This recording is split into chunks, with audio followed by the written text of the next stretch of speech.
Maafisa wa uhamiaji wa Marekani walimkamata na baadaye kumruhusu kuondoka kwa hiari TikToker maarufu anayefuatiliwa zaidi duniani, Khaby Lame, baada ya kukaa kupitiliza na hivyo muda wa visa yake kuisha huko nchini Marekani. Maafisa wa uhamiaji na utekelezaji wa forodha wa Marekani walimzuia Bwana Seringe Khaby Lame mwenye umri wa miaka 25, raia wa Italia, siku ya jana Juni 6 katika uwanja wa ndege wa kimataifa wa Harry Reid huko Las Vegas, Nevada, kwa ukiukwaji wa uhamiaji.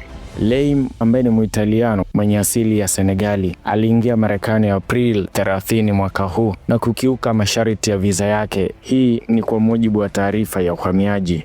Khaby Lame ni balozi wa UNICEF na ana wafuasi zaidi ya milioni 162 kwenye mtandao wa TikTok, akiwa ni mtu pekee anayeongoza duniani katika mtandao huo. Lame hakuwa amechapisha hadharani kuhusu tukio hilo kufikia jana Jumamosi. Kinachoweza kuhisiwa na wengi ni mwendelezo wa sera za rais wa sasa wa Marekani, Bwana Donald Trump.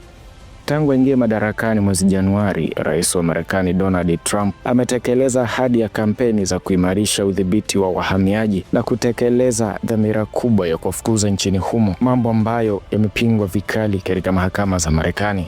Khaby Lame ambaye amezaliwa mwaka 2000 nchini Senegal, jina lake kamili anaitwa Khaby Lame, alihamia Italia na familia yake akiwa na umri wa mwaka mmoja tu na akakulia katika mji wa Chivasso karibu na Turin. Nyota huyo wa TikTok amesoma katika shule za Italia hadi alipokuwa na umri wa miaka 14, kisha akahudhuria kwa muda shule ya Quran huko Dakar katika nchi ya Senegali. TikToker huyu maarufu ambaye anashikilia nafasi ya kwanza akiwa na wafuasi zaidi ya milioni 162.2 amejipatia umaarufu kwa video zake fupi za kimya kimya zinazokejeli mafunzo na vidokezo vilivyochanganywa ambavyo vimeenea kwenye mtandao. Machapisho yake yalianza kumsaidia kuingiza wastani wa dola milioni 16.5 kupitia mikataba ya uuzaji na kampuni kati ya Juni 2022 na Septemba 2023, na hii ni kulingana na Forbes. Mimi ni Frank Damas na hii ni Lushinge 72 Digital.